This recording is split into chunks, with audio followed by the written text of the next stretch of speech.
Good evening, everyone. Good to see you all. It's a wonderful Friday evening here. So good morning, good afternoon, good evening to you, wherever you are. Yeah, I see we've got Horse, of course, and we've got Artsy Fartsy. Great to have you guys in the chat. I hope you can all hear me just fine. Do let me know with the one that my audio is coming through all right and that the signal is stable. So yeah, tonight we are talking about the Quran, and we're talking about the preservation and the transmission of the Quran. We're going to have a look at the claim that the Quran was perfectly preserved in its original form from the time of Muhammad. Yeah, well, on the face of it, that claim is completely false. Sorry, let me just shut down something here on my computer, because otherwise I'm going to get these notifications. Okay, that's shut down. Yeah, so I was supposed to be live with the Thunderous One this evening. That was going to be a surprise. He was supposed to join me. I think he somehow mistook the time, and he is not at home yet. He's still on his way home, and he's asked me, what time will you be streaming? So, which is not the question you want to hear when you're about to start streaming. So I did push the stream back 30 minutes, but he just contacted me to say, yeah, I'm on my way home. What time do you want to start? So yeah, I've had to I need to just get going. So, okay, a couple of things. I was, Michael Lofton, whose channel I do follow and I watch his content. On fire, welcome. Good to see you.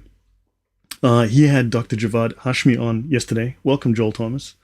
The whole no change, perfectly preserved claim is dubious at best. Yes, it is extremely, not even Muslim scholars believe it.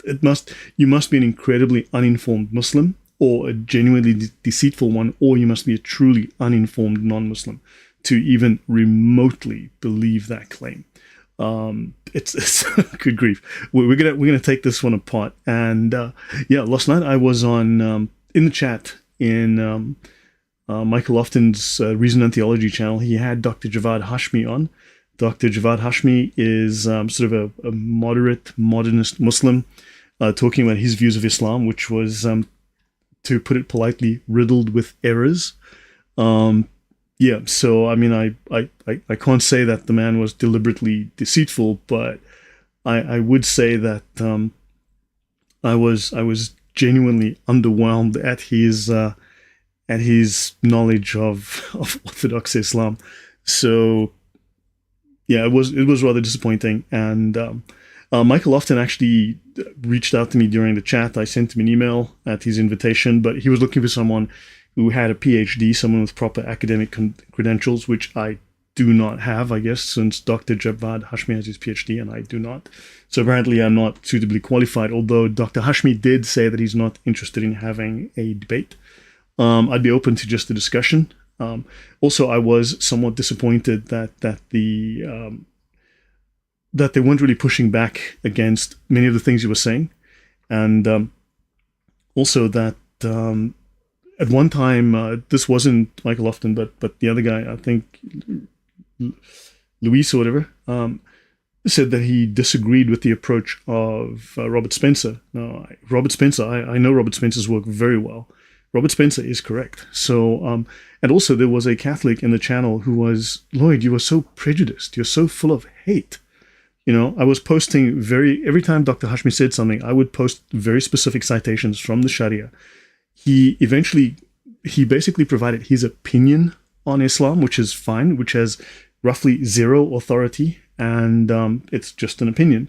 But this was his view of Islam, and he was either in denial or is deeply ignorant or not being truthful about what Islam actually teaches, what its doctrine, what its orthodoxy teaches, what the Sharia teaches. And if this is his level of knowledge, then we are all in trouble.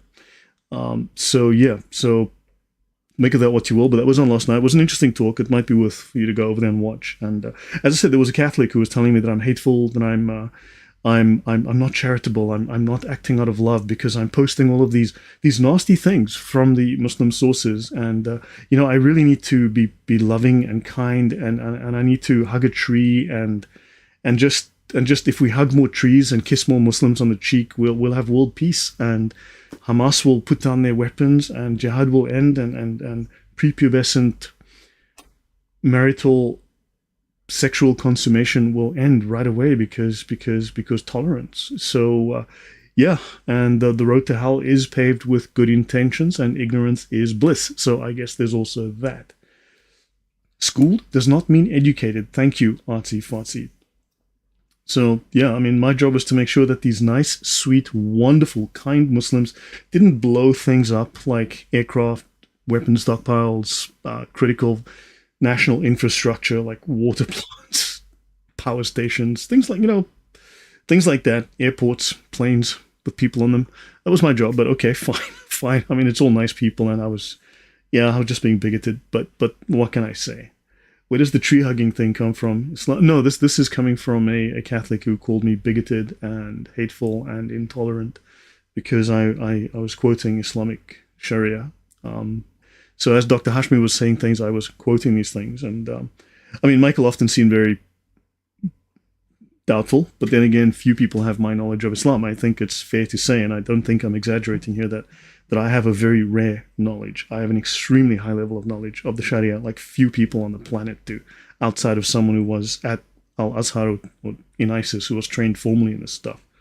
So, but okay, let's dive in. Also, another thing that I thought might be interesting is that let's dive into this. So I'm thinking of writing a book. So I don't know if you guys would be interested, but I decided my first topic would be this topic on the... So, this is just a playful working title. But this is the Qur'an, Qira'at, Confusion, canonization, confusion, and imperfect preservation. Not sure if that'll go down well, but I thought it would be a cool title to start with. So, about time, horse, huh?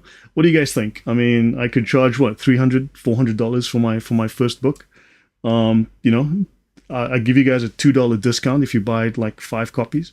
What do you guys think? So anyway, so I thought this was a topic that is just low hanging fruit. $666. Yes. Okay. Fine. Do you know who knows more about Islam? Those who have the power to those who have power manipulated to suit them. But that's also true. Okay. Yeah. So this is my thoughts to write a book on it. Does anyone know whose job was to stop Christian radicals the way people hide to stop Muslim radicals? Yeah. Can't read it anymore. It's damn sure would purchase. Yeah, I'd make it a PDF. I'm thinking I'd make an ebook. So this is some of the content, because it'll be the similar content to what I have now in the stream that I'm going to do in these talks. However, I will have additional detail, much more detail, and links to outside sources. So I'll have screen captures like this. I'll have links to various sites so that you can go directly to these things. It's designed to be a reference for polemics or apologetics. It's for you to use to inform other people, to share with other people, at least hopefully not buy one copy and then share it to 1 billion people. But hopefully it'll be priced so that everyone can buy a copy, share it with others. And and then also, so I'll have links to various things, and including screen caps like these, and even this is even a video by Jay Smith. So inside of this I can insert things like PDFs. I can link to other PDFs. I can link to other websites. I can actually put video inside it. I can put screen caps inside it, things like this. So I can go into much more detail than I will here in this talk. But okay. And then final point, as I dive in, I'll probably get banned for offending the feelings of the peaceful community. Yeah, great.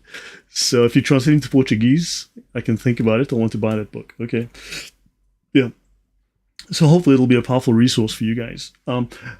Now, okay, the other thing is now, guys, we're going to start with what basically I'm going to work within the standard narrative for the first while. So within the standard narrative, there's going to be the wrong terms or incomplete terms or not the exact terms and so on, but that's normal because that's what the common story is. And I will clarify that as we go. And as we go, we will learn about things like the readers, the qura, the transmitters, the ruwat. But we're not going to start there. That's for like part 2. So I hope to do this in 3 parts. And Maximal, thank you. Yeah, The standard narrative, yeah. So we're going to stick with that, and then we're going to slowly start to diverge from that. And but okay, let us dive right into this topic. It's about time we get started. And Yeshua is Yahweh put me down for 5 copies of those books. Okay, great stuff. You're welcome. So, Qur'an, Qira'at, canonization, and imperfect proposition. Now, the Qur'an is supposed to be an illumination. I think it's just gaslighting. So, on Fire for Jesus, I heard a Muslim say that their good needs must outweigh their sins to get to heaven, but they also said they can't have sin on Judgment Day. So, yeah. The thing is that there is no salvation within Islam because there's no certainty from Allah. The only way to guarantee yourself certainty is to kill or be killed in jihad for the sake of Allah, in the path of Allah. It's that simple. Okay, let's talk about this topic. The claim made by Islam about the Quran. So Muslims claim that the Quran was written by Allah in heaven, in paradise, and sent down to Muhammad, and that it has been perfectly preserved with no alterations. Welcome, Thunderous. Good to see you. Pity about the timing. I even delayed half an hour just to be on the safe side, but yeah. Now, Muslims claim that the Quran was revealed to Prophet Muhammad over a period of 23 years, and that it was neither altered nor corrupted since its first revelation 1400 years ago. Now, Muslims believe that the Quran has been perfectly preserved in its original form. We've all been told this. Now, recently on my channel, as I published 3 short videos, 2 to 3 minutes long, on this topic, on the Birmingham Quran, because Muslims keep going on about, well, the oldest Quran, we have an early Quran, it's the Birmingham Quran. Yeah, it's 2 pages. 2 whole pages. Amazing. Out of a book with, I don't know, 100, 200, 300 pages, you've got 2 whole pages. That's not a Quran. And also it doesn't exactly contain strictly Quranic material. It's written in a style that is definitely not early. We'll get into all of that. But also it contains apocrypha. It contains Christian myths and apocrypha. So is it a Christian storybook that was just written in an Arabic style like the Quran, or is it a Quran? One of those questions. So anyway, and then I had Muslims say, who says that we claim that the Quran is preserved in its original form? Nobody says that. I'm like, did I eat crazy pills? Wow, thank you very much, New Coffee Shop Sale. Thank you very much for the support on coffee. Thank you very much. Oscolas, thank you very much. So yeah, exactly. They claim that the Quran is preserved word for word, letter for letter, dot for dot. And someone said, no one says that. Who says that? No Muslim makes that claim. I was like, did I just eat crazy pills? Because I'm pretty sure I've seen that before. So moving on. So the Quran was preserved perfectly in its original form since it was first collected into a single volume by Muhammad. Muslims also point to verses in the Quran that state that no one can change the words of Allah, and that Allah preserves and protects His words. Now, the Bible does not make a similar claim. The Bible is a collection of religious texts that were written by multiple authors over a span of many centuries. Yeshua is Yahweh says the 7 sleepers was well known before Islam was a twinkle, precisely, and that is one of the stories, one of the few stories that is within this Birmingham Quran. It's really the Birmingham fragment. So now, the Bible includes various genres. We have historical accounts.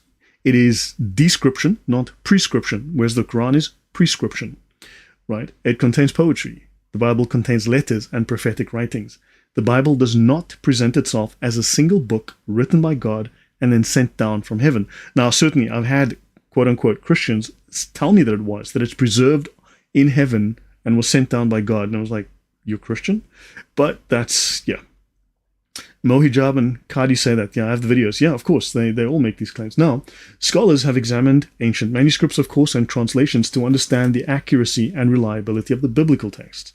Now, it is recognized that there have been variations and textual differences amongst the manuscripts of the Bible, because copying will create that. That's a well-known phenomenon. Right? However, scholars have also developed methods to reconstruct the original text and determine the most reliable readings. That sounds like a Mormon belief of the Bible. Yes. Now, Sunan ibn Majah, 1944. Right? It was narrated that Aisha said, the verse of stoning and of breastfeeding an adult 10 times was revealed, and the paper was with me under my pillow. When the messenger of Allah died, we were preoccupied with his death, and a tame sheep came in and ate it. So yeah, so Quran is preserved perfectly from the beginning, except for this verse at least that's missing. And a sheep ate it because Allah did not protect it, although Allah protects the Quran, and it's perfectly preserved. Now, this is classed Sahih by Ibn Hazm and apparently Hassan by Al-Albani. So this is, when you go to most sites like Sunnah.com, this is Hassan. So, but now my aim for the initial part of this talk, maybe part 3, I will talk about the Hadith evidence. But the aim is not to go through the Hadith here. I'll just lightly be touching on that. I want to go through a different set of histories. Right, now, why are there multiple canonical readings? If the Quran was always perfectly preserved, why was a new Quran version canonized in 1985? Why did Saudi Arabia publish a new Quran in 1985? And then, why was there a Quran version canonized in 1924? So if the Quran is perfectly preserved, unchanged, letter for letter, dot for dot, word for word, comma for comma, why did the Egyptians have to make a new Quran to correct errors in the other Qurans in 24, and then again in 26 make an edit to it, in 36 make an edit to it, and then again the Saudis made a new Quran in 1984, 1985. The Quran was supposedly compiled during the time of the Prophet Muhammad, and the sorry about that. The Quran was supposedly compiled during the time of the Prophet Muhammad and the wrongly guided Caliphs, right? The Rashidun Caliphs in the 7th century AD. Yes, Thunderous, canonized by Uthman. Yeah, we all thought so.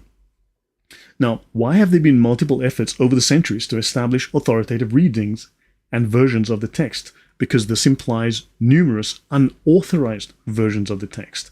It implies numerous variants of the text, right? Now, this is odd because the Quran's been perfectly preserved, we are told. Now, my aim is, of course, as you know, not to rehash the standard thing from David Wood or whomever else. I am not here trying to just run through the standard apologetics or polemics, right? So, Muhammad received the Quran as written by Allah on the tablets in paradise, transmitted by the angel Jibberish, thanks to Thunderous for that, copied by his scribes, and literally nothing has changed. Not a word, not a comma, not a dot. Yet there are still, today, multiple canonical readings. So, despite its perfect preservation, the Quran has been transmitted through multiple canonical readings, or Qira'at, that were accepted by early Islamic scholars. Even the early Islamic scholars admitted multiple variants. And Muslims today. So let's have a look at these variant Qurans that are all identical, except that they're different, because not a letter, not a comma, not a dot has changed. So, standardizing the standardized Quran. So, after the Prophet Muhammad's death, many Hufaz, those who had memorized the Quran, a Hafiz, were killed in battles. Right? This loss led to a shortage of individuals who could recite the Quran from memory. See the Battle of Yamama. Right? The one and only Quran is perfectly preserved, all 30 of them. Exactly. Thank you, Mr. Rock. Now, a Hafiz, right, adjective, a designation for one who knows the Quran by heart. That's Encyclopedia of Islam, links in the description, get hold of a copy. This is always volume 13 that I referenced, which is the index volume, and then of course you can go to volume 8, page 171a, left-hand side column. A great traditionist, okay, and additional references. So, the fact of these Hafiz or Hufaz dying, this prompted the first Caliph, Abu Bakr, to order the collection and compilation of the Quran into a single manuscript under the supervision of Zayd ibn Thabit. Right? He's a respected Hafiz himself. His task was to collect all written fragments of the Quran, including those on papyrus, on stone, on camel bones, and palm leaves, into one unified copy. Tony asks, why did the Hafiz even have to go into battle in the first place? Imagine if the scribes of the Bible or the reciters of the Vedas went fighting. Isn't that an odd question? That's a very good question, Tony. Fair question. Okay, so now, sorry. So I'm going to, as I said, I'm going to present sort of the standard narrative, and then we're going to introduce things that take us away from the standard narrative. We're going to throw a few wrenches into the works, right? So, to ensure accuracy, Abu Bakr apparently set the criteria that every verse of the Quran must be memorized by at least 2 Hufaz. Now, I could not find a reference for this claim. I am still trying to find where did Abu Bakr set a criteria that every verse must be memorized by at least 2 Hufaz.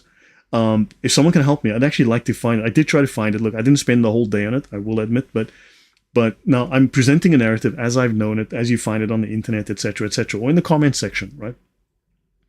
So if someone can find me where this criteria is in the chat or in the comments later, I would love to know.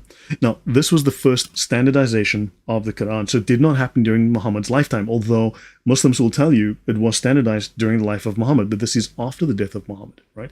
Later, during the Caliphate of Uthman, variations emerged in recitations of the Quran. Uthman then ordered the preparation of a standardized codex based on Abu Bakr's compilation, and he had all the other codices destroyed. He had them burned. It was the companions of the Prophet Muhammad, right, starting with Abu Bakr and then Uthman, in the Sun, at least, in the standard Islamic narrative, who took the initiative to compile the scattered verses into complete written manuscripts, not Muhammad. That's a claim I've seen Muslims make over and over. Muhammad did it. No. If it's written on camel bone, palm leaves, papyrus, and stones, it's probably not, it's definitely not canonized properly. So the Islamic belief is that the Quran was revealed to Muhammad over 23 years, but was preserved in its original form through this compilation process after his death. So it was perfectly preserved while he was alive, and then it was perfectly preserved and compiled after he's dead because it was done while he was alive. Now, Bukhari. Let's talk about authentic hadith evidence. See Sahih Bukhari, right? 7191, Judgments, Ahkam, Sunnah.com, Sayings and Teachings of the Prophet Muhammad. Abu Bakr said to me, Umar has come to me and said, a great number of Qadis of the Holy Quran were killed. Quras, this will be Quras, right? Qura, were killed on the day of the Battle of al-Yamama, and I'm afraid that the casualties among the Qadis of the Quran may increase on other battlefields, whereby a large part of the Quran may be lost. So they were genuinely concerned they would lose the Quran, which Allah was not preserving very well. Zayd further said, by life, Abu Bakr had ordered me to shift a mountain among the mountains from one place to another. It would not have been heavier for me than this ordering me to collect the Quran. And then I said to Umar and Abu Bakr, how can you do something which Allah's messenger did not do? In other words, why would you want to do this? Muhammad didn't order a single Quran. Why would you want to do this? So I started compiling the Quran by collecting it from the leafless stalks of the date palm tree, and from the pieces of leather and hides, and from the stones, and from the chests of men who had memorized the Quran. Right? So this is on, so you have a reference here, it is on sunnah.com. Sahih Bukhari, Judgments, right? Hadith 7191. It is desirable that a scribe should be honest and wise.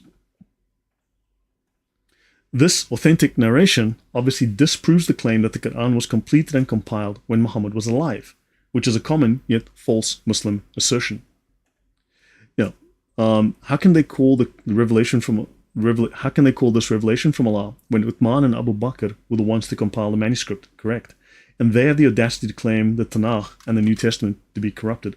And that's a very fair question. Thank you very much. I have no idea how to pronounce your name, but yes, this was not something compiled by Muhammad. How do you know they didn't compile it and make changes to suit themselves? We already know the Quran was burned, was collected and burned, right? And Yeshua's Yahweh says, how many people memorized the Quran at the time of Mo's death? Only 4. Yeah. Right, let's continue. So now let's have a look at this. Transmitters. These are transmitters of the Quran, right? We'll get into all the details and terms a little bit later. You have Qalun, 835, Warsh, 812 AD. These are their death dates. Al-Bazi, okay? Kunbul, Al-Duri, Al-Susi, Hisham, Ibn Daqwan, Shuba, Hafs, also called Hafs and Hifs, right? You have Hafs, Hifs, Hafs, whatever. Khalaf, Khalad, Alayt, Ruwais, Isa ibn Wardan, Ibn Jumaz, Rauch, Ishaq, Idris. Now, these are the different transmitters of the Quran. Jeremy H, I've already covered the goat. So, yeah, we have no remains of palm leaves and bones with verses of the Quran, no stones either.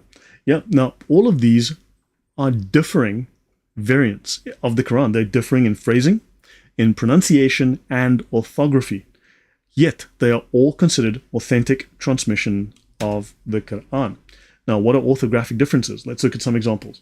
So, a difference in orthography refers to a variation in spelling, or punctuation, or use of letters and diacritics in writing systems or languages. This can include differences in the conventions of how words are written, pronounced, and presented, and can occur between different dialects, regions, or historical periods. For example, UK English and American English have differences in orthography, right? Such as the spelling of certain words, like the word color in British versus color in American, or tap versus faucet, right? Elevator versus lift. It's like, okay, you guys have to be technical. Now, there are many differences in orthography found in early readings and manuscripts of the Quran, reflecting variant orthographic practices. So here are 3 specific examples. The writing of the Hamza. I don't speak Arabic, so hey, don't even bother to ask me here. But these are examples that I'm using that are supposedly quite valid. Some early manuscripts write the Hamza in words like this, like ras, head, and you see, and with an alif, while others write it with just the Hamza alone. Okay, I'm sure there's a video on YouTube that will explain all of that, right?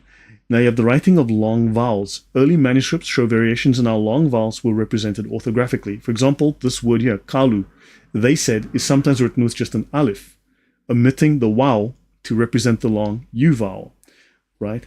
And you have joined versus separated writing. So these are differences in writing style, differences how words are spelled, and there are also these examples when some early manuscripts join words that other manuscripts separated, like writing ladina as one word versus separating it into 2 words, li-alladina. So you've got this version versus that version, right? So these are differences in terms of how the Quran, in orthography. So these variations do show the developing nature of Arabic orthographic conventions. There was no single consistent writing style. In the earliest centuries of Islam, before the standard Uthmanic orthography became widely adopted. If you see numbers like this, and usually I delete them, these are references to links, okay?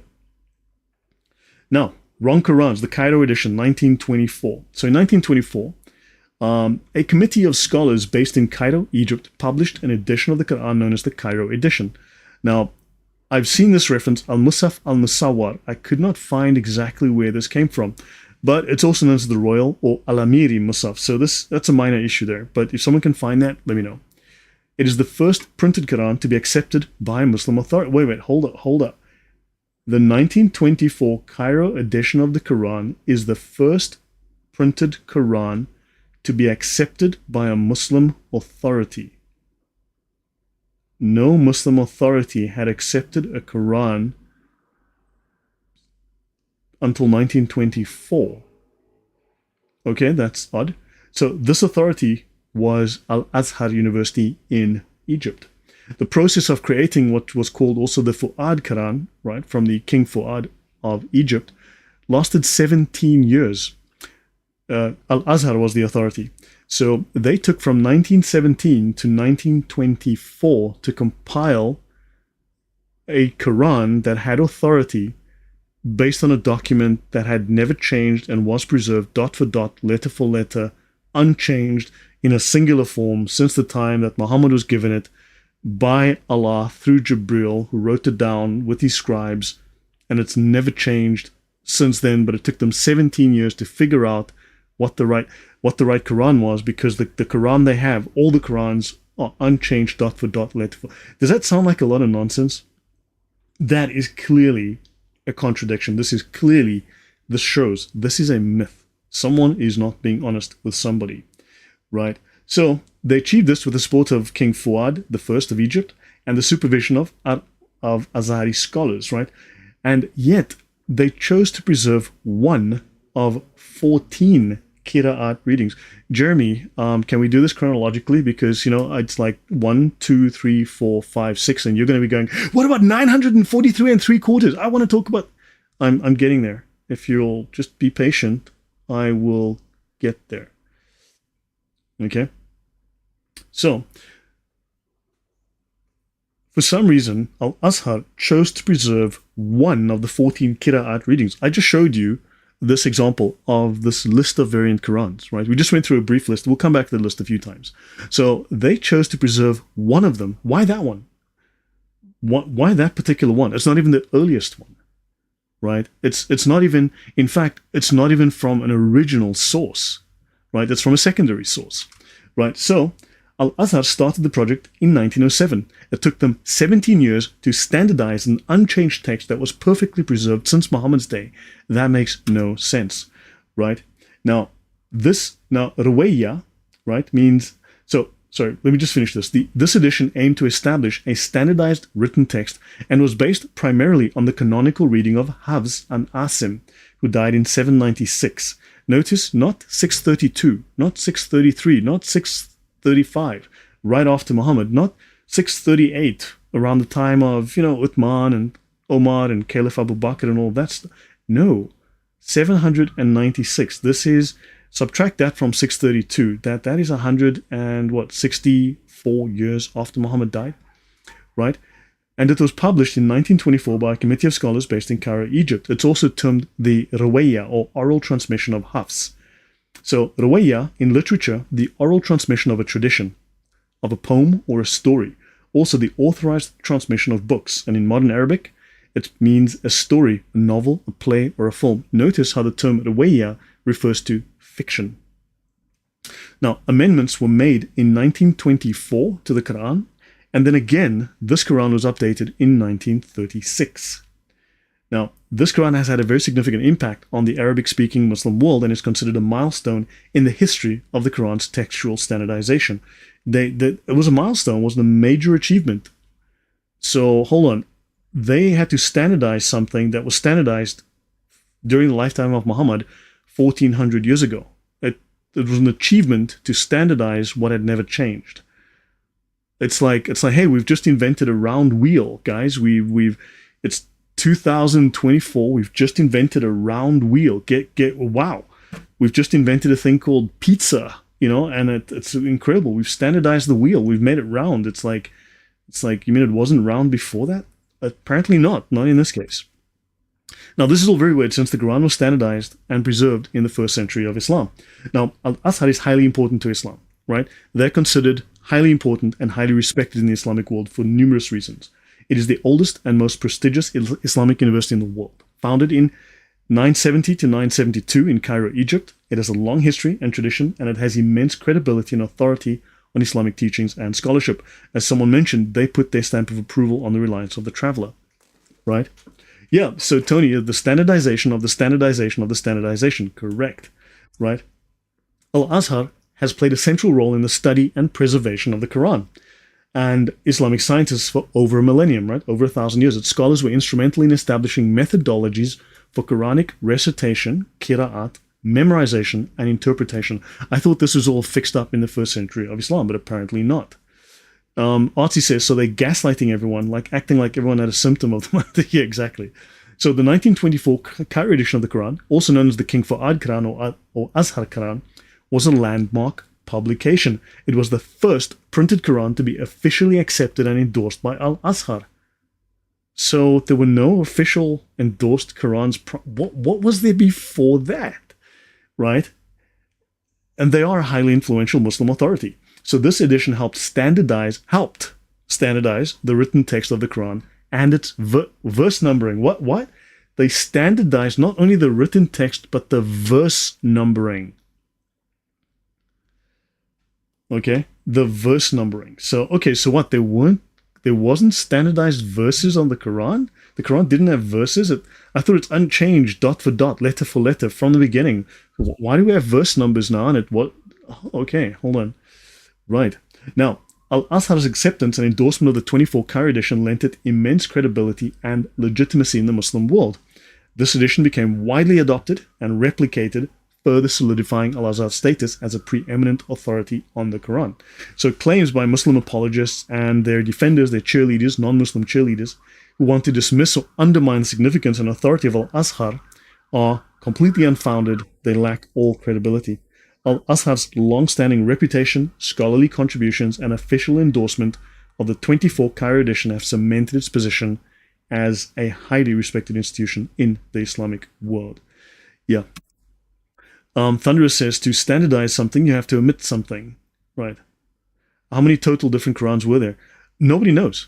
To be honest, nobody knows. There were dozens, at least. I mean, look, I'm going to show you a list of, no, there's 7. No, there's 10.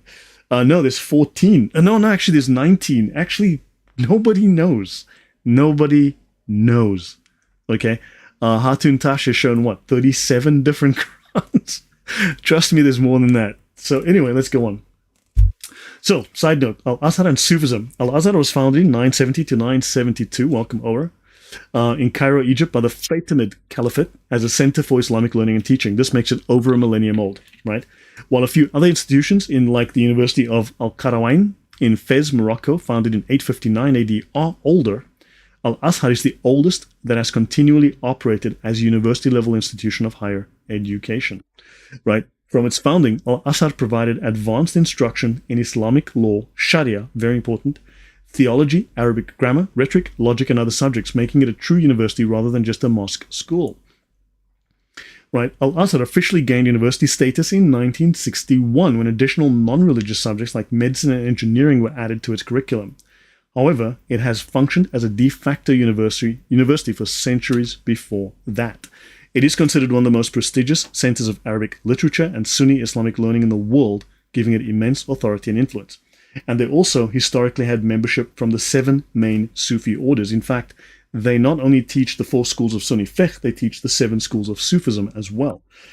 The current Sheikh al-Azhar, right, the rector of the school, Ahmed al-Tayyib, is a hereditary Sufi Sheikh from Upper Egypt. And the former Grand Mufti of Egypt and senior al-Azhar scholar Ali Gomar is also a highly respected Sufi master.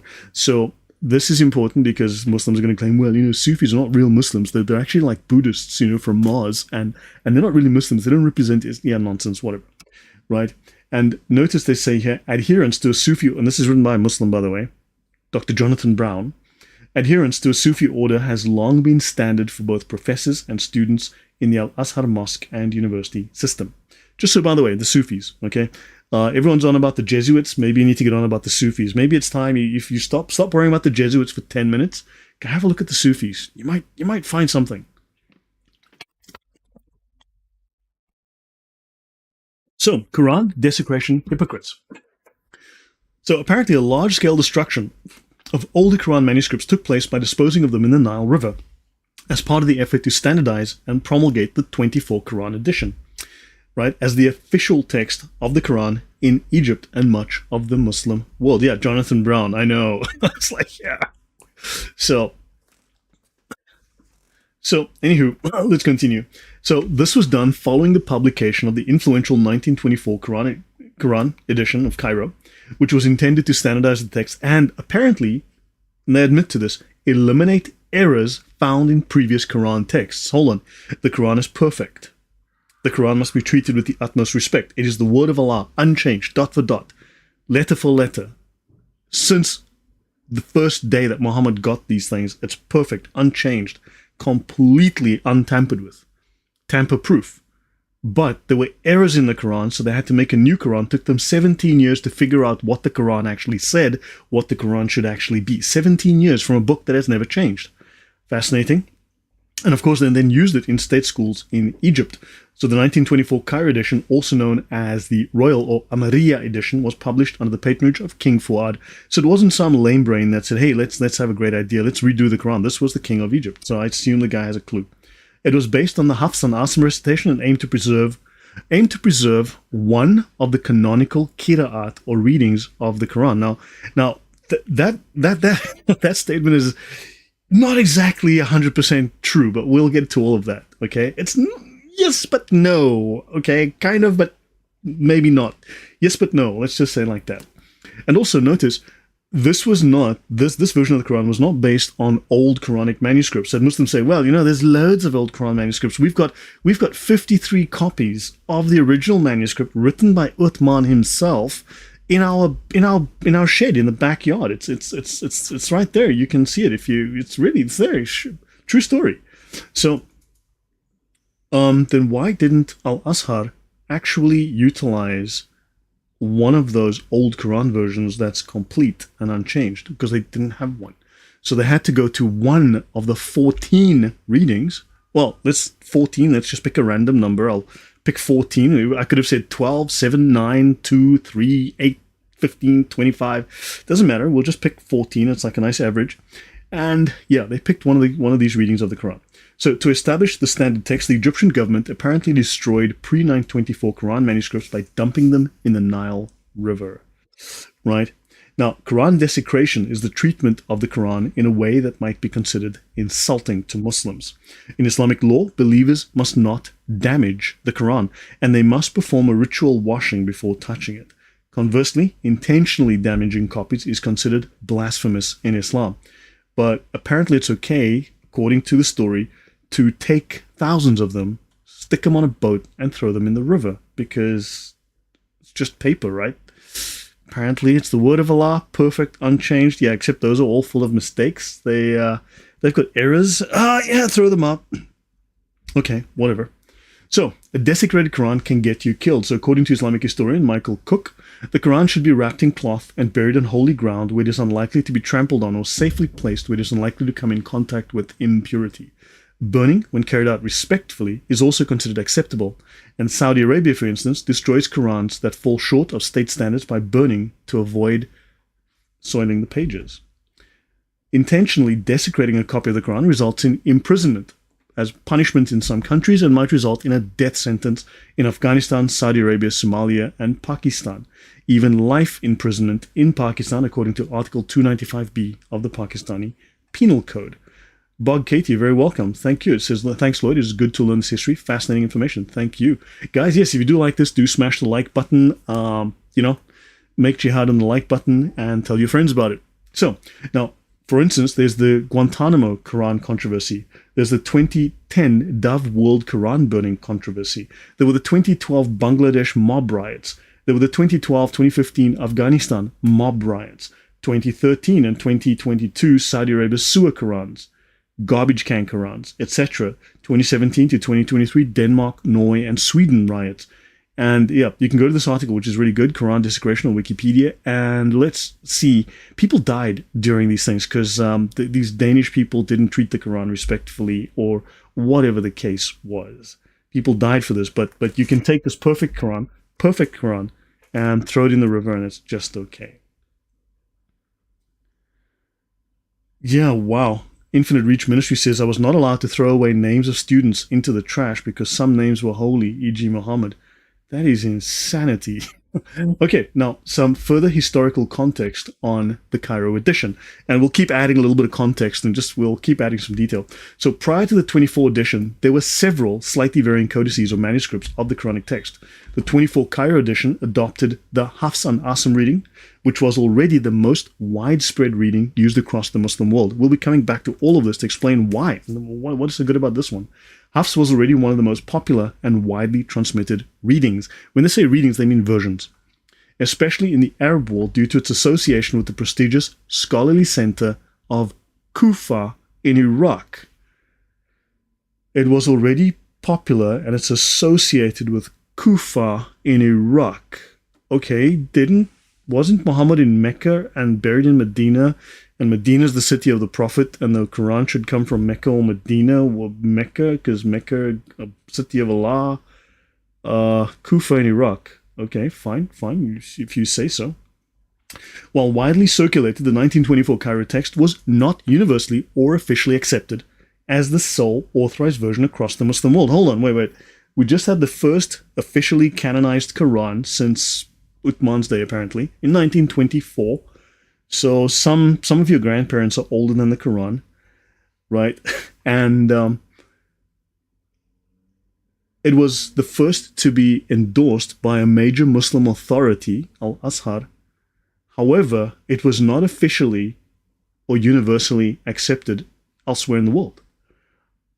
So it was official for Egypt, official for one suburb in Egypt, official at al-azhar, but not outside of the walls of the university. Okay, fine. Yeah. And other readings and codices continued to be used, studied, and printed in various regions. In the 1730s, Quran translator George Sale noted, 1730s, mind you, George Sale noted seven principal editions of the Quran. He says here, 2 of which were published and used at Medina, a 3rd at Mecca, a 4th at Kufa, a 5th at Basra, a 6th in Syria, and a 7th called the Common Edition. Okay, let me see. 2 2 at Medina, and 1 at Mecca. Then you had Kufa, Basra, Syria, and a common version. So you had more versions outside of Mecca and Medina than were in Mecca and Medina. He states that the chief disagreement between their several editions of the Quran consists in the division and number of the verses. Oh, they had different verse numbers and they had different amounts of verses in them. I thought this was unchanged, dot for dot, letter for letter from the beginning, but apparently not. Not even in the 1700s. Other Muslim countries and communities continued using their traditional codices based on different canonical readings, although the Hafs reading became increasingly dominant over time due to the influence of the 1924 Cairo edition. So it gained influence due to Egypt's central position in the Arab world and the quality of its printing and distribution. So there's an edge. The quality of printing and distribution. However, it was not formally approved as a standard text by religious authorities outside of Egypt. Okay, so al-azhar is highly influential. However, that influence didn't extend to standardizing the Quran outside of Egypt. Now, of course, there will be their followers and their cheerleaders outside who would, but they weren't able to make it universal and dominant. That is fascinating. There were other Qurans, competing Qurans. So the choice of the already widespread Hafs reading for the influential 1924 Cairo, combined with its mass production and distribution, elevated this particular reading to popularity and use across most of the Muslim world in the 20th century, not because it was the correct version, or this was the provably earliest version. Which version? Ask Muslims. I want you to ask Muslims, which version of the Quran is the one that was sent to Muhammad, that was given to him by Jibreel, that is on the words, word for word, on the tablets, in paradise with Allah? I want to know. Now, how you pronounce the Quran is one issue. You can say, well, these differences are down to pronunciation. Look, man, tomato, the word is still spelled the same. Tomato. Yes, it was all of them. So an American says tomato, a Brit says tomato, and someone from Canada goes, what's that word? What is that? Is that a T?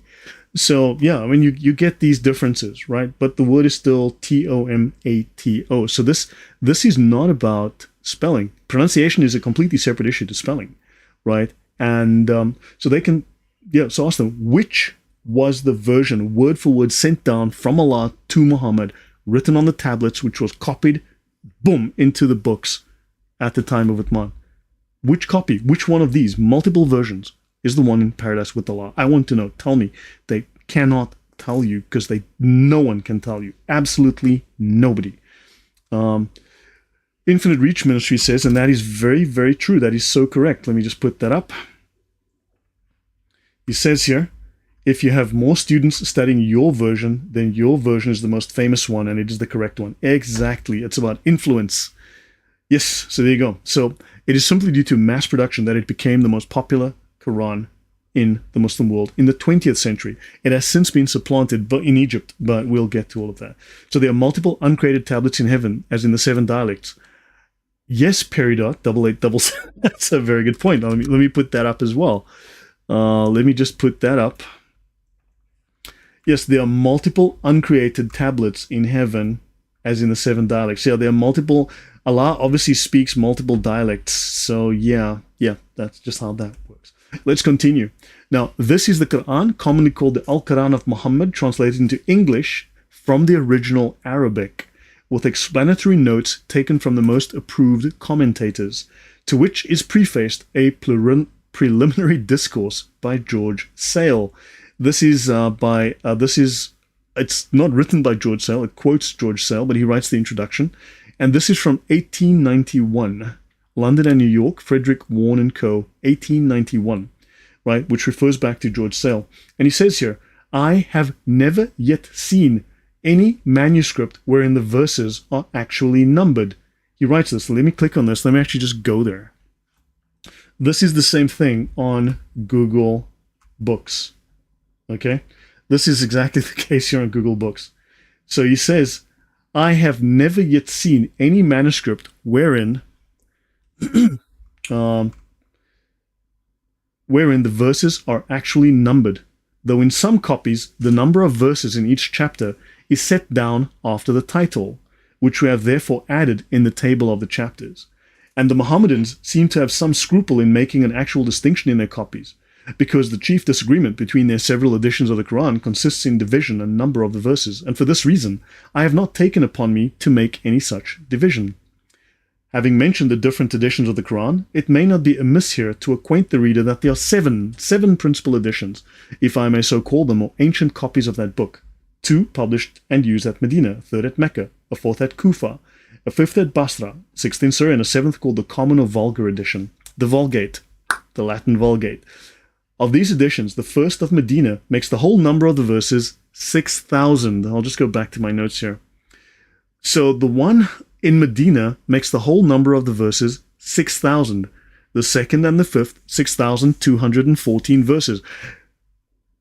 Are we missing 214 verses somewhere? The third, 6,219. The fourth, 6,236. The sixth has 6,226 verses. And the last has 6,225 verses. Maybe a sheep or a goat ate those. But they are all said to contain the same number of words, namely 77,639, and the same number of letters, 323,015. For the Mohammedans have in this also imitated the Jews, that they have superstitiously numbered the very words and letters of their law. So guys, you can look this up. It is available on Google Books. You can read through this chapter yourself.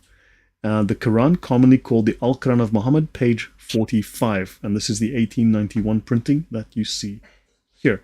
Now, hopefully this has taught you something. Hopefully you need to have a discussion with Muslims and go, the Quran was only canonized in 1924. Now, they make all these fancy claims about this, but welcome, Dino Dennis. Now, let's have a look at the Saudi Arabian authorized version of 1985.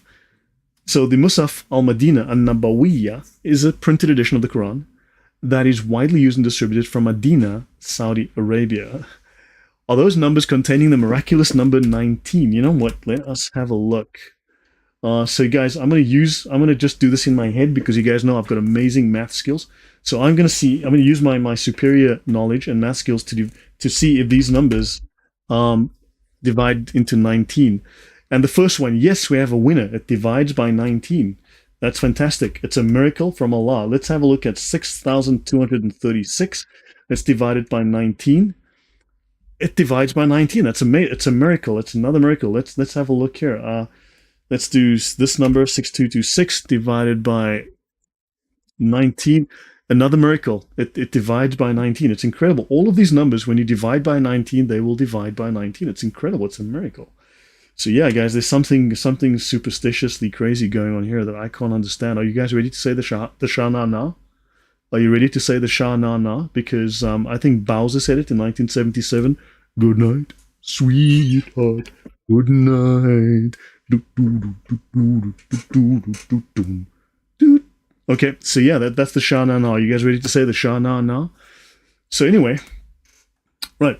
It is an officially printed and published edition of the Quran text by the King Fahd complex for the printing of the Holy Quran in Medina. The text follows, again, the Hafs an Asim Ruwaya, or narration, of the Quranic recitation, which is one of the most widespread readings. Now, I know we're using the word readings here, okay?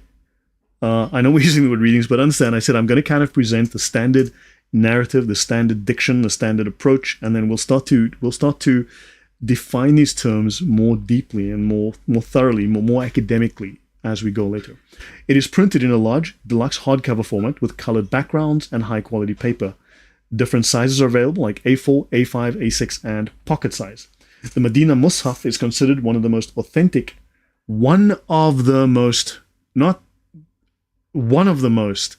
So of all of these books that are perfectly preserved, not a letter, not a word, not a dot has changed, this one is one of the most authentic. It's very close.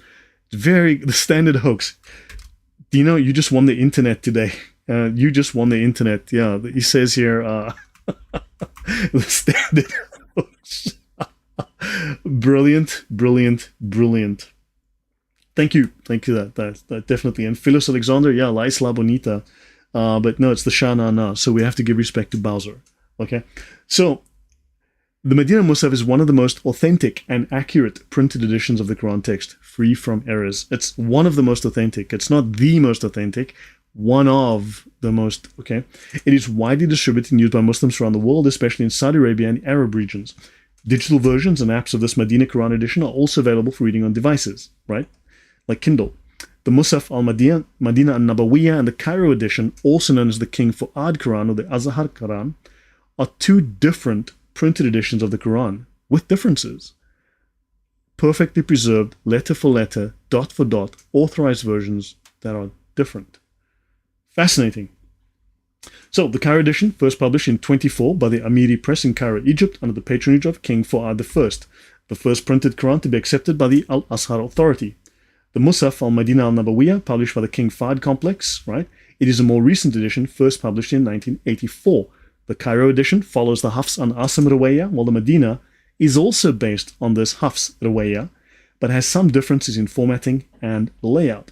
The Cairo edition was influential and popular in the early 20th century, but, what is this? It has been overtaken in popularity in Egypt by the al-Shamarli Mus'haf.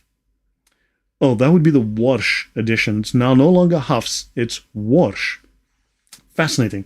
The Medina Musaf has become the most widely distributed and used around the world, especially in Saudi Arabia and the Arab regions. So now the Saudi Arabians have put their money behind this, and they've said, hey, look, we got to get in on this game. Let's also use the Hafs. Why not? Because we don't have any early Qurans. Why didn't they just go back to an early 1st century Quran and print that? Why didn't they just go to the library, pull out one of the old Quran books and go, yeah, we'll just use this? Why did they pick some random reading? Some dude called Hafs. Why that? So yeah, but the Saudis got in on the game, printed their own Quran. So we've already got that. Now the Cairo edition is considered very accurate. It's really accurate. It's pretty good. It's not bad at all. I thought it's perfect, perfectly preserved, dot for dot, letter for letter. It's a very accurate representation of the Uthmanic text with only minor differences in spelling norms compared to early Quranic manuscript. Why not just recite it again? Yes, Yeshua is Yahweh. Why didn't they just recite it again? Why didn't they just go like, yeah, no, I've memorized it. I'm gonna give it to you from Uthman. I got it right here in my head. It's got just minor differences, dot for dot, perfectly preserved, letter for letter. Yeah, someone's not telling the truth here. We really would have to check these early Quran manuscripts to check what? Excuse me? Right? So, now the al-Shamarli and the Warsh Qira'at. Now, some places spell it with K, some places spell it with Q, so I will just mix between these just for the sake of showing you that these are the differences. So, is it haram to correct the Quran? Of course. Well, it had mistakes in it, they had to fix it. They said it's got errors, we gotta fix it. Okay, fine. Thought it was fixed in in the year 1 with Muhammad, but okay. Now, the al-Shamarli Musaf follows the Rawaya, or the narration of Warsh and Nafi. Now, the al-Shamarli Musaf became the most widespread Musaf in the Arab lands after the 1924 Cairo edition, until the King Fahd Musaf, also called the Medina Musaf, arrived in 1985. It likely follows a different Rawaya than the Cairo edition, which follows the Hafs and Asim. It does follow, sorry. So the al-Shamarli Musaf is popular in Egypt, having overtaken the Cairo edition in usage. Okay, so the Egyptians adopted Hafs, then they've switched to al-Shamarli, which is Warsh, and the Saudis got in on Hafs because Hafs was great, and then the Egyptians changed, because now the Saudis, which is the home of Islam, was beaten to the punch by the Egyptians, so they had to put out their own Quran eventually, and then the Egyptians were like, yeah, we're moving on from here now. Other countries also have their own national printings of the Quran, like in Morocco, which uses the Rawaya of Warsh and Nafi. Okay. So in summary, the al-Shamarli Musaf, widely used in Egypt, follows Warsh, in contrast to the Hafs and Asim Rawaya in the 24 Cairo and many other Quran printings like the Saudi Arabian one. Now, more on Hafs versus Warsh later. Now, let's look at the Encyclopedia of Islam, Volume 5, page 127. Ada, literally payment or accomplishment. It is the perfect accomplishment. Al-Ada al-Kamil, the perfect accomplishment, like Muhammad was Insan al-Kamil. Right? Muhammad was, as the saying goes, Insan al-Kamil, which in English translates to insane as a camel. Okay? So Muhammad was insan al-kamil, which apparently translates to the perfect man, the perfected man, the completed man, the man who has achieved perfection, right? Now, and as opposed to the imperfect, al-ada al-nakis, okay? And in the reading of the Quran, the traditional pronunciation of the letters is the Qira'at. Now notice, according to the Encyclopedia of Islam, Qira'at is synonymous with ada, right? The two are the same, Qira'at, right? And ada, but it's the pronunciation of the letters. But the Qira'at is supposed to be readings. These are different readings, different phraseologies, different orthography. So which is it? Pronunciations or words? Or is it just anything that you need to make up an excuse? Qira'at, plural.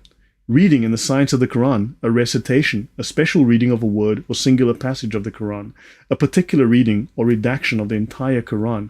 So it's a part of the Quran, it's a little bit of the Quran, it's a one word of the Quran, it's the whole Quran, it's the cover, the front cover, the back cover, it's the preface, it's the index, it's a passage, it's a word, it's a special reading, it's a recitation, look, it does everything. Gee whiz, it's the everything, it's maklar, because it maklars the maklar when you need to maklar. So if you maklar, you can maklar the maklar with the maklar. Maklar, right? Maklar. So yeah, fantastic. It's Kira. Okay, fine. Thanks, guys. That really solves the problem here. Supercalifragilis. Yeah, something like that. Now, at the death of Muhammad, the Quran had not yet been codified. The form of Arabic letters used to note down single parts of it and later the whole collection was very incomplete. So the Quran had not been codified by the time of the death of Muhammad, right? And the form of the Arabic writing was still very primitive. They still had very primitive writing. So the letters that were used to note down the words and parts of the Quran, and ultimately the entire Quran, this was still very incomplete. It was still imperfect. They still didn't have things like vowels, right? And in a group of consonants, you have a choice between two or more readings. So you can have a group of consonants, okay? You can have CK. So let's have a look here. Let's give you an example of what this is, right? You can have CK. There's your word. Is this the word cook? Is it the word check? Is it the word okay, well that would be okay, okay, I can't think of another example, but think about it. Which one is it? Wow, thank you very much. Thank you very much for that. I am very grateful. Thank you. That's VV. Thank you very much. Right? Much appreciated. Thank you, really. So, not cake, because actually, yes, it could be cake. You're right. Thank you very much for that. It could be cake. Let's put that in there. Cake. Okay? Coke. Right? So, think about it. These are very different words. You've got this two consonants, no vowels, no dots, no dashes. Click. Okay, yes. Actually, no, you'd have CK because you'd have two consonants. Yeshua is Yahweh. You'd have two consonants. You'd have two consonants there. So, what is the word? What is the word there? Coke is completely different to check, which is totally different to coke. Cake, which is kaka. The reason I chose the word was because of kaka. Actually, yeah. So that's Mashify. Okay, hold on. I'm going to have to bring that up here. So, yeah, let's bring this up. The reason that I chose the letter CK was actually because, yeah, okay, was because of Kaka. Right. Okay, so yeah, so that kind of was in my head when okay, so anywho, so understand, when you've got just consonants, right, a choice between two or more readings is possible. You can end up with what does that word mean? I mean, this thing can mean completely different. Bring me a cake is completely different to bake me a cake, which is completely different to I want to have some Coke, which is, understand, it's not the same thing. Now, if the Quran was perfectly preserved by being memorized perfectly, why are there variants? Why are there variants? Which one is the variant that was sent down to Muhammad? What was the original version given to him? So disagreements arose on exactly how to read the revealed texts. So there wasn't just disagreement as to what is the original text, as how do we pronounce this? How do we read this? What word is that? because it's perfectly preserved and perfectly clear. As Thunderous was telling us earlier, it's a perfectly clear Quran. So yeah, are you guys, does this all make sense so far? Hopefully I'm bringing something new to this talk. Hopefully I'm bringing something fresh to this particular discussion, but hopefully you're learning something fresh and new here. And does this all make sense? Do you see how confusing this is? And it only gets worse. It does not get better. So, Idris Haris al-Kalima says, my sex shahada is this: the anointed Redeemer is the way, the truth, and the life. No one goes to the Father except through him. Much better than Yeshua. Thank you very much. Crystal clear. So guys, yeah, let me know if this is all making sense. I mean, this is like, what is going on here? And I haven't even gotten to the hadiths yet. Look, I did show 1-2 hadiths, okay? I will do a separate section on hadiths as like the third or fourth part of this. I finished like 2 or 3 parts, and I will do it. So I'm working on the hadith section just to look at what the hadiths say, because I kind of want to separate those out. So let's look at the standard Islamic narrative in Encyclopedia of Islam, Volume 5. Links in the description. Get a copy. Now, most of my reference notes here will come from the Encyclopedia of Islam, which is the gold standard academic reference. I've already found contradictions, and I don't mean like subtle differences, but actual contradictions between like the 1980 printing that I have of the Encyclopedia of Islam versus the current 2019 printing or something like that. I've already found contradictions in the story. So either the scholars had made a mistake earlier, or they made a mistake later, or who knows what. But anyway, I've already come across contradictions, right? So the promulgation of a canonical. So anyway, I'm using the Encyclopedia of Islam. It's the academic gold standard. Although occasionally I will refer to sort of common knowledge. I'll refer maybe to J. Smith. I'll refer to just the common things that are out there, what Muslims commonly say as comparison. So the promulgation of a canonical redaction of the Quran under the third Caliph Uthman soon after the year 30 of the Islamic calendar, or 650, was intended to remedy the evil of the confusion about the Quran canonization. Copies of this redaction, sorry, my typos here, copies of this redaction were sent from Medina to Kufa, to Basra and Damascus, the most important cities of Iraq and Syria. After a relatively short period, this redaction was generally accepted as official, finally, even at Kufa. So this redaction was eventually accepted at Kufa, eventually, darling. Where Ibn Masud, who died in 653, the distinguished companion of the Prophet, had maintained a particular version of the Quran, a version of his own, right? And he had at first called upon his followers to resist the new Quran. So an actual companion of Muhammad who had memorized the Quran had told his companions, do not accept this new version. It is not the correct version. He eventually relented and accepted the new version and let go of his version. So these other versions had more verses or less verses, a chapter more, a chapter less, because it's all preserved dot for dot, letter for letter from the beginning. Yet, a uniform Qira'at was not guaranteed. So during recitation, which was essentially based on oral tradition, readings deviating from the official edition continued to be followed. So after the Egyptians dumped the earlier Qurans in the river, new Qurans or the old Qurans still persisted. They're still available. That didn't solve anything. It didn't fix anything.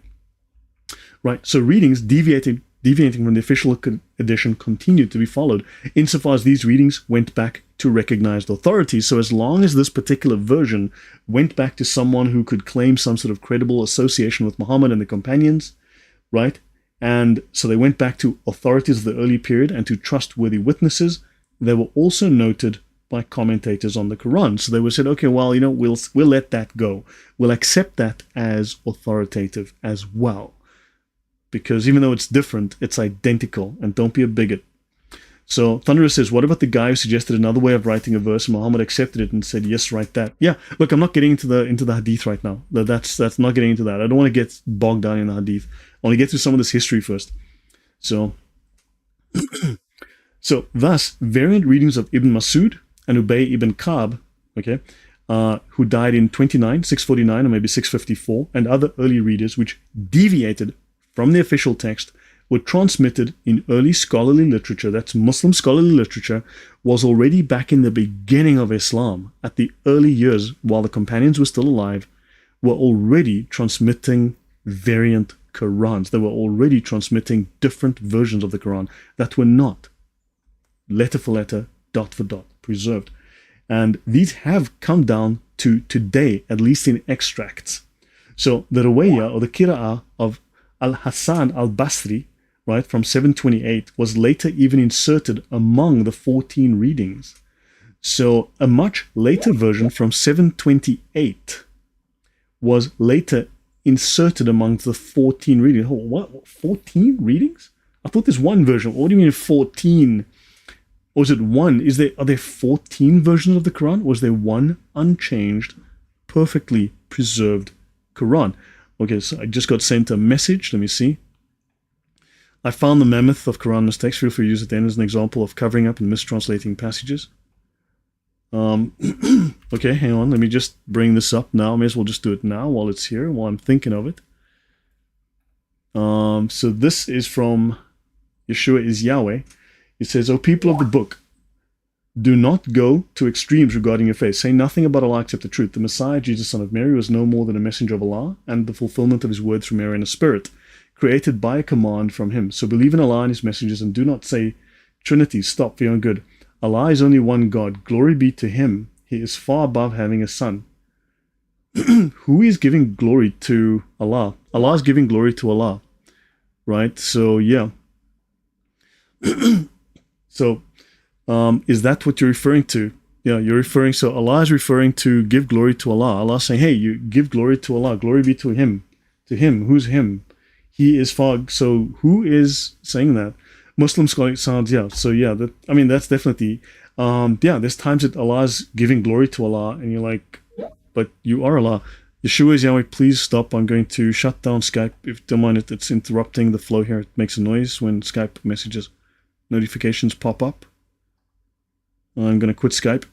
Okay. So, are there 14 or 1 perfectly preserved Qurans? Now, there had to be systemization, right? So the Quran had to be systematized because it was not systematized. It had to be canonized because it was not canonized. It had to, all these variations had to be shrunk down to as few as possible. Not one, just at least 14, maybe 30, maybe 60, maybe 72, maybe 500. Who knows? And they also had to limit the possibilities of the readings, which the consonantal text, that's the text without the vowels, right? The consonantal text allowed for multiple misinterpretations of the words, right? So the consonantal text and the oral tradition allowed multiple readings. This is not just a pronunciation issue. This is not just an accent issue or a regional dialectic issue, right? So why would they need to systematize a perfectly preserved text? Systemization and limitation of the possibilities of the readings were necessary to ensure uniformity and accuracy in the transmission and recitation of the Quran. So have a look here. Prior to dotting and diacritics. Look at these words prior. This is prior to the Islamic language of Arabic developing and becoming more sophisticated. You go from this to this. You go from this to this. And you go from this to this. Do you understand that? Yeah. What do you? So diacritical marks, namely fatha, damma, and kasra, and sukoon, which had slightly different shapes than is the case today, were introduced. As well, dots above or below certain letters had to be employed to lessen resorting to intuition and context. In other words, making it up as you went, right? In deciphering what similar letters stood for. So people got confused about similar letters, didn't know what it meant, and kind of made up their own readings because, well, I think it's cake, the other guy thinks it's cook, and the other guy thinks it's coke. So, yeah, right? That's just how that was. So there was, because of the language alone, there could not be a matter of certainty. Because of the primitive nature of the writing, there could not be certainty. So, by establishing a standardized text and limiting variations, scholars aimed to preserve the integrity and authenticity of the Quranic message, preventing discrepancies and maintaining consistency across different regions and different communities. All right, so the consonantal text, that's the consonants of the Quran, allowed variations because early Arabic script lacked vowel markings and diacritical signs, making it susceptible to different interpretations and pronunciations. Now, here's a question. Arabic is the language that's in paradise with Allah, right? So, didn't Allah send it down in perfect Arabic? He sent down a clear Quran in Arabic for the Arabs in Allah's own language that Adam spoke. And yeah, so Arabic apparently developed over many centuries as well, and it started off as a primitive language, but Adam spoke Arabic, exactly. So do you see a small problem with the whole Islamic narrative? In fact, there's only problems with the standard Islamic narrative. It's nothing but problems, right? So this led to variations in reading and recitation, which required later scholars to establish standardized rules. Later scholars had to establish standardized rules to ensure consistency and accuracy in the transmission of the Quranic text. So yeah, Adam spoke pure heaven Arabic. Isn't that amazing? And I'm sure Jibreel spoke proper Arabic to Muhammad. So yeah, isn't that odd that they couldn't write it down in proper heavenly Arabic script? Odd, just don't understand it. Right, so the impact of diacritical marks. The absence of diacritical marks in an early Quranic Arabic can lead to ambiguities in the text because these marks are crucial for determining the correct pronunciation, and if you pronounce it wrong, you could think of a different word, right? You can say two words that are very similar, and someone doesn't know which word are you referring to. Like, for instance, to make a joke about my country where I come from, South Africa, it's like there was a very old joke back in the day when someone says, you know, these books, this is how black people speak because of their accent. All of these books, we must ban them. We need to ban these books. And then guy says, well, did you say you want to burn them or ban them? Then we must ban them. Did you say ban or burn? Ban them, ban all of them. Burn or ban? Ban them, ban them. All the books, make all the books ban them. Do we want to ban? You get the picture, right? You can call me a bigot, but I'm black from Africa, so go away. So anyway, so these marks are crucial for determining the pronunciation, grammar, and meaning of words. Here are 5 examples of how the lack of diacritical marks could result in variant readings and changes in meaning. Yashisawena ben the books, Jonathan Silver. Yes. Yeah, boy, yes. So okay, let's look at some diacritical marks and how these can lead to variant readings and also changes. Bend them. Oh gosh, I have the smartest people in the chat. You know that? Seriously. I've got some of this. Bend them. Let's bend the books. Yeah. So, yeah. There you go. Yeah. Okay. So the word KTB. Okay, that's an example with the Arabic next to it, right? Without diacritical marks, this could be read as kataba, he wrote. Kutiba, it was written, or kitab, book, amongst others. Okay? The impact, this changes the subject and the tense of the action, affecting the narrative or legal ruling conveyed. He wrote, it was written, or book. Those differences can make a big difference, right? Now you've got, so the word LM, okay, with this little diacritical. Without diacritical marks, this could be read as alima, he knew, ulima, it was known, or ilm, knowledge. Okay, so those are already the kind of differences that you will get without these diacritical marks. And this is the confusion that was creeping into the Quran. Thousands of these differences was creeping in. Impact. This alters the source or the state of knowledge, impacting theological or philosophical interpretations. Then the word J-Bon. How can you begin to deconstruct this topic without being an Arab scholar? I mean, how can I, how do babies learn to speak? They suck it in through osmosis. In this case, I can read because we have academic volumes. Scholars actually write things. And you know what the crazy thing is? That people are actually supposed to study at university. They're supposed to study academic books. People write books. We can read and we can learn because unlike Muhammad, we're not illiterate idiots. No one said Adam spoke Arabic. Now there's a Jews had a severe attack of sorry. Ooh, what happened there?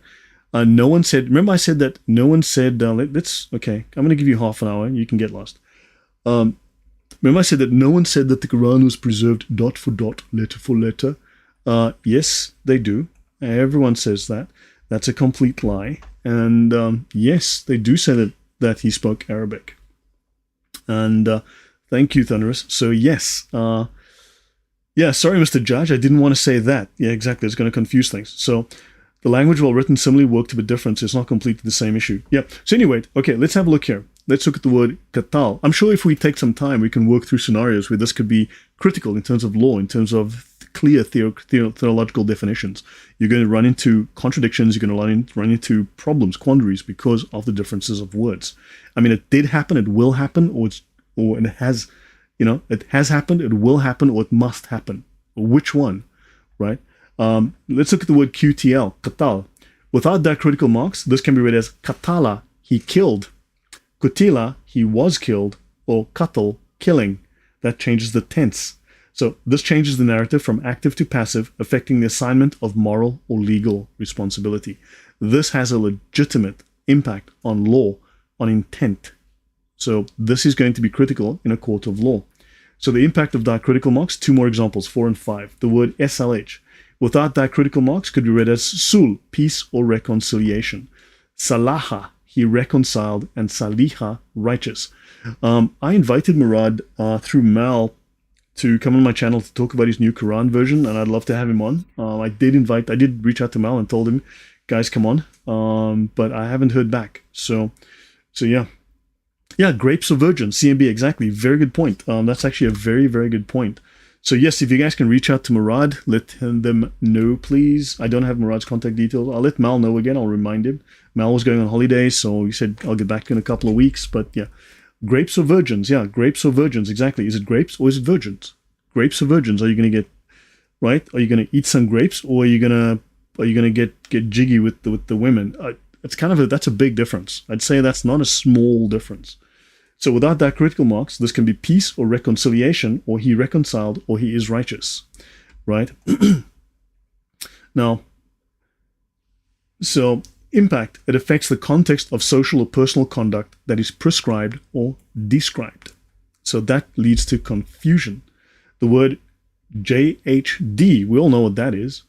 Without diacritical marks, it can be read as jahada, he strove, jud, effort, or jihad, struggle. So Muslims are happy to try to forget that it means jihad, because it's not really struggle, because that's also a lie. Jihad is a legal term. It is a legally defined word. It means warfare against Jews and Christians to establish and impose Islam.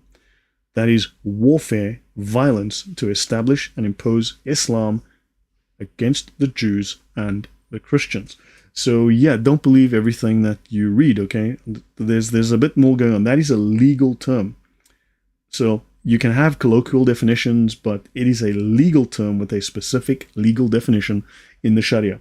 Impact. This alters the nature and context of the effort or struggle being referred to, with significant theological, legal, social, historical implications. It is kampf. Genau. Okay? Because, let me just go back here. Because jihad, jihad. So Adolf, you know that guy, right? Wrote a book called Mein Kampf, right? You may as well translate it as mine. There you go. Same thing. Think and repent. Thank you very much. I'm really grateful. Thank you. Thank you for that. Yeah, much appreciated. Thank you. So Mein Kampf, mein jihad. That's exactly what that is. My struggle, because Hitler had a struggle on his hands, right? He just struggled to take over the world and killed everybody. Yeah, that's kind of the struggle he was on about. It was just effort. It wasn't just an effort. It was murder. Right, so these examples show how the introduction of diacritical marks was essential for clarifying the text of the Quran, ensuring precise transmission of its message. And we now know this was a major problem. So the early Arabic scripts' lack of these marks meant that the context, the oral tradition, and the scholarly interpretation played a major role in understanding and preserving the Quran's meaning, except they still don't know what the original Quran was. They still can't tell you if you held a gun to their head. They are completely and utterly unable to tell you which original Quran was sent to Muhammad, what were the words, as stated, as written, that were given to Mo and written down, which version was that. Muslims today, no matter who, absolutely, positively cannot tell you. The whole story is a lie. And this is just part one, probably doing 3, maybe 4 parts on this. So guys, I think I'll end here. I think I've gone for an hour and a half. And hopefully hopefully you've learned something from this. Hopefully learning that the standard Quranic narrative is a complete farce. Muslims have no leg to stand on. They have no weight. So hopefully I've provided something fresh to this narrative. So I brought a fresh set of facts and history, especially that George Sale thing was very interesting from the 1730s. So we need to go back to older history and have a look at what were these Quran people finding. I've got in my archive, my Google archive, links in the description. I've got old Qurans. I've got one from the 1600s in there. I've got one from the 1700s in there. Some of them do not have verse numbers. It's Qira'at. Exactly. It's complete Qira'at, the Quran, right? So you can get some older versions of the Quran. You can look through those. You can examine those and see. And there's like an old French translation that was taken from. There's some Persian translation. So yeah, so that you can look and see it's not the same as the one today. So yeah, which one is the right one? Well, as in part 2, we'll start to have a look at. They didn't use old Qurans because there was no old Qurans that they could use to determine what was the original Quran. They don't have an Uthmanic text.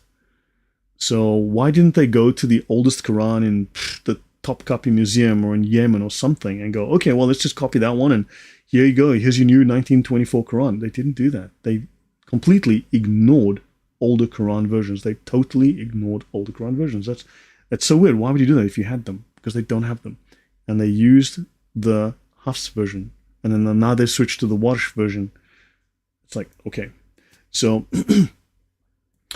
so yeah, guys, Idris Haris Al-Kalima says the Quran wasn't even given to Muhammad. It was written about Muhammad. I mean, Mo doesn't really appear in it. I mean, Mo is mentioned, 4 times? Maybe twice directly, twice indirectly. And then Jesus is mentioned like 80 times. Right? Jesus is alluded to like 80 times, and Mo maybe 4 if you stretch it. And 2 of those might be to Jesus as well. So it's kind of weird. Okay? So guys, thanks. That's it from me. Hopefully you've learned something. I will be on tomorrow night. I get home late, so I cannot stream. But Sunday, I'll be on with Dustin Quick again. And Thunderous, I'm disappointed. Should have been on time, man. We could have had a great stream, a great conversation. But yeah, I had to. So yeah, he never returns. Thank you, Lloyd. You barbecued the Quran. Now it's time to barbecue some chicken. Great stuff. What about the Quran Murad uses? I'll get a copy from him as soon as it's ready. As I said, I don't have direct contact with him. Every now and again we have the occasional contact, but yeah, I mean, I'll definitely get a copy. I've been sending him donations as well, and I suggest you guys, might do as well. It's send him $1 or 2, right? So he's doing some great work. So I'm looking forward to the full version. I got the sample, but I'm looking forward to the full version. So yeah, Muhammad was originally a messianic title. So yeah, so George Gerglioscolas was good work. Thunderous, I said, check my channel for the time. I said, I've got a time that's set on the channel. I had a broadcast time set on the channel, and then I even moved it half an hour, and I tried to get hold of you. So yeah, anyway, that's not a public discussion. So, okay, guys. So John 8:44. What does that say? May the thunder of God strike you down and burn you to a crisp because you deserve it, you infidel. Okay, sorry, man. Apologize, but because I wanted Thunderous to bring the thunder, because he brings the thunder, right? So I bring the sarcasm, he brings the thunder. So next time, Thunderous will redo this. Opinions 10 verse 7. Night, guys. You take care.